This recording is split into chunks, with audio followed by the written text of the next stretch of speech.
Guys welcome back to my channel study with वर्डिविज्म। So guys आप सब लोग कैसे हैं। मैं हूं आपकी टीचर दिव्या। सो मैं आपको 11th का चैप्टर जो है इक्वालिटी वो आपको पढ़ा रही थी। उसका फर्स्ट पार्ट जो है मैं आपको शेयर कर चुकी हूँ। उसमें क्या है, उसमें बहुत सारी चीजें हैं, बहुत सारे थिंकर हैं, बहुत सारी चीज़ों के बारे में बताया गया है। फेमिनिज्म के बारे में बताया गया है, इक्वालिटी क्या है इसके बारे में बताया गया है, क्यों होनी चाहिए इसके बारे में बताया गया है, और इनइक्वालिटी किस बेसिस पे होती है। इनइक्वालिटी जो होती है क्या है कि इनइक्वालिटी में जो इक्वालिटी में अपॉर्चुनिटीज होती हैं वो सब के बारे में बताया था। तो आगे हम चलते हैं। उसके बाद सोशलिज्म मैंने पढ़ाया था। सोशलिज्म में भी एक जो थे थिंकर, उन्होंने क्या किया था, राम मनोहर लोहाई जो थे उन्होंने बताया था कि बहुत सारी चीजें उन्होंने ये कवर की थी कि इनइक्वालिटी कौन कौन सी बेसिस पे होती है। और उन्होंने क्या किया था, इनइक्वालिटी के 5 जो थे उन्होंने प्रिंसिपल्स थे, उसमें 2 और ऐड किए थे। वो सब मैं आपको बता चुकी हूँ। और अब क्या है हमारा, क्या how can we promote the equality. पर इक्वालिटी को कैसे प्रमोट करना है। एस्टैब्लिश फॉर्मल इक्वालिटी मतलब क्या है कि जैसे अगर कॉन्स्टिट्यूशन बना है तो उसमें रूल्स बनाने जरूरी हैं। और जो कास्ट, लोअर कास्ट के ऊपर जो भी हरेसमेंट होता था, उनके साथ जो भी गलत होता था, जो भी उनको हरेस किया जाता था, हर बात पे हर चीज के लिए उनको नीचा दिखाया जाता था, तो वो चीज जो अगर राइट टू वोट हो गया, जैसे वुमेन्स को जो अलाउड नहीं था, तो वो सब हो गया। वो अगर चीजें बनी हैं तो उनको क्या है, उनको अप्लाई भी करना है। अगर रूल्स बने हैं तो उनको अप्लाई भी करना है। खाली ऐसा नहीं कि कॉन्स्टिट्यूशन में रूल लिख दिए हैं जो है उसको अप्लाई नहीं किया जा रहा है। तो क्या है, जैसे डिस्क्रिमिनेशन हुआ था रिलीजियस पे, रेस पे, कास्ट पे, सेक्स, जो अनटचेबिलिटी मेन जो है प्रैक्टिस हो रही थी, तो उस चीज के ऊपर बहुत सारी चीजें हैं। पहले इन चीजों को बदलना है, उसके बाद हम इक्वालिटी की हम एक्सपेक्टेशन रखते हैं सबसे, लेकिन हम खुद ही पहले वो चीज करते हैं कि अरे नहीं वो ऐसा है तो हम ऐसे हैं। तो क्या है, वो सब हमको चेंज करना पड़ेगा, जो उसको है इम्प्लीमेंट करना पड़ेगा। उसके बाद क्या होता है, ये फॉर्मल इक्वालिटी हो गई। ठीक है, फॉर्मल इक्वालिटी ये होती है मेनली कास्ट के ऊपर जो भी है। ठीक है, इसमें से क्वेश्चन आ सकता है। अब इक्वालिटी थ्रू डिफरेंट ट्रीटमेंट। अब ट्रीटमेंट के ऊपर बात करते हैं। ट्रीटमेंट के ऊपर हम जैसे हम क्या है, अलग अलग जो लोग हैं उनके साथ हम अलग अलग ट्रीटमेंट कर रहे हैं, तो ये इनइक्वालिटी नहीं होती। जैसे क्या है, कोई डिसेबल पर्सन है, कोई सीनियर सिटीजन है, अगर वो जैसे उनके लिए कोई हॉस्पिटल में फैसिलिटी है, अगर अलग से उनको ट्रीट किया जा रहा है तो वो इनइक्वालिटी नहीं है। ठीक है, अगर कोई बंदा डिसेबल है तो कोई उनको क्या है, उनको खुशी से, कुछ ऐसा नहीं है कि उनको खुशी है ये सब करने की, लेकिन उनकी प्रॉब्लम्स जो होती हैं उसके लिए, जैसे क्या है कि इसमें एक डायग्राम दे रखा है कि एक एनिमल्स की लाइन है जिसमें सब तरह के एनिमल्स हैं, जैसे एलिफेंट है, फिश है, मंकी है, वो सब है। और एक पर्सन है जो उनको क्या कह रहा है, रूल बने हैं सबके लिए, तो वो उनको कह रहा है कि पेड़ पे चढ़ना है। ठीक है, तो अब एलिफेंट कैसे पेड़ पे चढ़ेगा है। तो क्या है कि ऐसा नहीं है कि सबके लिए रूल बना दिए हैं कि सबको, जैसे मंकी चढ़ सकता है एलिफेंट नहीं चढ़ सकता, तो वो रूल बदले जा सकते हैं, लेकिन ये नहीं कि क्वेश्चन सबके लिए एक नहीं होना चाहिए कि ये चीज वो नहीं कर सकता। अब जैसे क्या है कि सीनियर सिटीजन है, तुम उनको बोलो कि दौड़ के वहां पहुंचना है, तो वो पहुंच जाएंगे क्या। तो वो चीज के लिए इनइक्वालिटी नहीं होती। ये सब वुमेन्स को जो परेशानी होती है, जैसे वुमेन्स के लिए, जैसे वुमेन्स क्या करती हैं, वर्क करती हैं, हाँ लेट नाइट वर्क करती हैं, तो उनको क्या फैसिलिटी दी जाती है कि जहां पर कंपनी की तरफ से उनको पर्सनली बस की फैसिलिटी दी जाती है कि अगर वो लेट नाइट जा रही है तो उनको क्या सेफली घर पहुंचाया जाए। तो ये इनइक्वालिटी नहीं होती है। ठीक है, तो ये इनइक्वालिटी नहीं होती है। जो मैंने आपको बताया कि उनकी प्रोटेक्शन होती है, उनको प्रोटेक्शन दी जाती है, ये इनइक्वालिटी नहीं है। बहुत सारे देशों में भी ऐसा होता है। तो क्या है, ये समझने की चीजें, अंडरस्टैंडिंग है इसमें कि भाई क्या है कि क्या करना है कि इक्वालिटी और इनइक्वालिटी में डिफरेंशिएट करना आना चाहिए। ठीक है, तो इसके ऊपर भी क्वेश्चन आ सकता है कि आपको क्या एग्जाम्पल के थ्रू आपको समझाना है। ठीक है, तो क्या है, जैसे अफर्मेटिव एक्शन में क्या है कि इक्वालिटी क्या है, बनी रहे, पॉजिटिव एक्शन लेना है इसके लिए। तो अफर्मेटिव मतलब पॉजिटिव एक्शन लेना। जैसे क्या है कि ये जो वुमेन्स के लिए लोगों के दिमाग में क्या डीपली रूटेड हो चुका है, बस चुका है कि वुमेन को नीचा ही दिखाना है हरदम। वुमेन्स को क्या है कि सेकंड नंबर पे ही रखना है, फर्स्ट पे नहीं रखना है, ये सब है।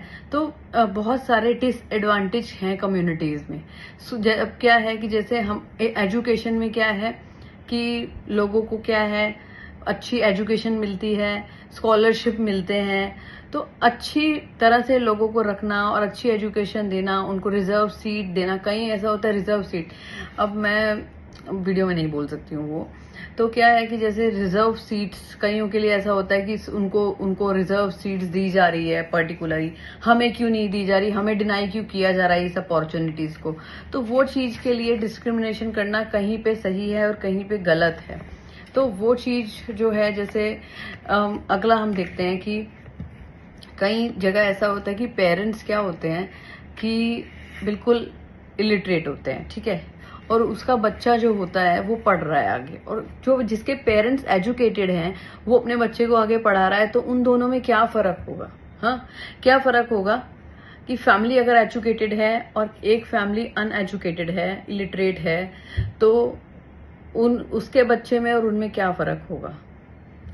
क्या फर्क होगा? कैटेगरी दलित वुमेन्स होती हैं जो, और बहुत सारी चीजें हमारे देश में जिनको बदलने की जरूरत है। बहुत सारी चीजें ऐसी हैं, वो चीज होती है कि हमारे साथ इनइक्वालिटी हो रही है।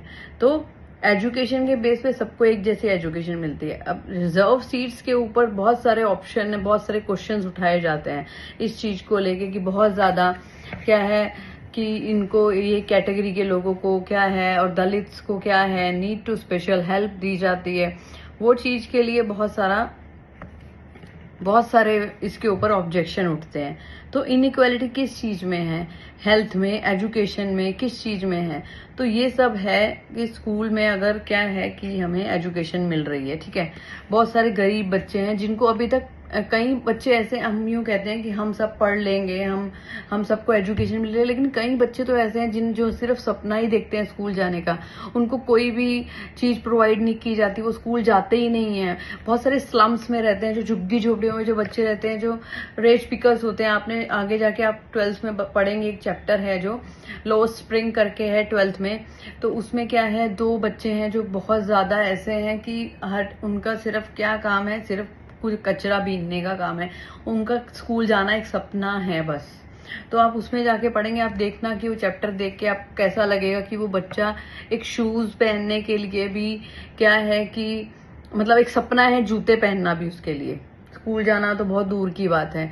वो लोग नंगे पैर घूमते हैं पूरा दिन। तो बहुत सारे ऐसे स्लम्स हैं जहां पर बच्चे स्कूल भी नहीं जाते हैं और उन्हें क्या है, ना अच्छी एजुकेशन मिलती है, ना अच्छा खाना मिलता है, वो पूरी लाइफ ऐसे ही बिता देते हैं। तो बहुत सारी चीजें हैं जिन्हें क्या है कि बदलने की जरूरत है, और कई चीजें ऐसी हैं जो बदली नहीं जा सकती देश में। बहुत सारी चीजें ऐसी हैं, लेकिन मोस्ट प्रोबेबली 90% ऐसा होता है कि बदली जा सकती हैं। तो जो चीज कॉन्स्टिट्यूशन में लिखी है उसको इम्प्लीमेंट करना भी जरूरी है, और वो हर एक सिटीजन के लिए अप्लाइबल है ना? ठीक है, चलो आगे देखते हैं। बहुत हो गया, ऐसा लग रहा है बहुत ज्यादा मैंने डीपली इसको लेक्चर दे दिया आप लोग को। रिफरेंशियल ट्रीटमेंट क्या होता है? मतलब रिफरेंशियल ट्रीटमेंट ये होता है कि जैसे क्या है कि हमें क्या है, किसी गलत हाथ में पावर नहीं देनी चाहिए। समझ रहे हो आप लोग? गलत हाथ में कि वे ऐसा ट्रीटमेंट किसी के साथ कर रहे हैं कि क्या है कि उसको इसकी नीड भी नहीं है, तब भी हम उसको ज्यादा पावर दे रहे हैं, हम उसको समझने में गलती कर रहे हैं। तो ऐसे लोगों के साथ में ऐसा नहीं होना चाहिए, डिफरेंशियल ट्रीटमेंट नहीं देना चाहिए उन्हें, कि जितनी उनको जरूरत है उतनी ही क्वालिटी देनी चाहिए, उतनी ही पावर देनी चाहिए। जैसे डिफरेंशियल और स्पेशल ट्रीटमेंट में be consider realize the goal of equality required justification carefully reflection. जैसे वो मैंने आपको पीछे बताया था कि जो चार्ट दे रखा है, वो एक अंकल हैं और वो एनिमल्स को कह रहे हैं पेड़ पे चढ़ने वाला। तो ये सब जो है, जैसे अपार्थेड सिस्टम के बारे में आपने देखा है, पढ़ा है इसके बारे में, कास्ट सिस्टम के बारे में कि अनटचेबिलिटी प्रैक्टिस जो हो रही थी वो अब बहुत ज्यादा चेंज आ चुका है हमारी। तो हमारे उसमें कि अब बहुत कम हो गया है, बहुत ज्यादा स्लम्स में या कहीं पे ऐसा कुछ होता होगा। लेकिन अब जो अनटचेबिलिटी प्रैक्टिस है कॉन्स्टिट्यूशन में, ये सब लिखा हुआ है कि कास्ट के ऊपर और इसके ऊपर, सेक्स के ऊपर डिस्क्रिमिनेशन नहीं करना है, लेकिन कहीं कहीं जगह पर उसको इम्प्लीमेंट नहीं किया जाता है, तो उसको चेंज करने की जरूरत है। ठीक है, तो ये हमारा चैप्टर है इक्वालिटी कंप्लीट हो चुका है। तो thanks for watching me guys, and अगर आपको कोई भी इंटरनल्स एक्स्ट्रा स्टफ और उस सब की नीड है तो please tell me in comment box, I will always help you. So guys, मिलते हैं नेक्स्ट वीडियो में विद द इम्पोर्टेंट पॉइंट्स और नेक्स्ट चैप्टर के साथ में। तब तक के लिए लाइक, शेयर एंड सब्सक्राइब करना मत भूलिएगा। Bye bye.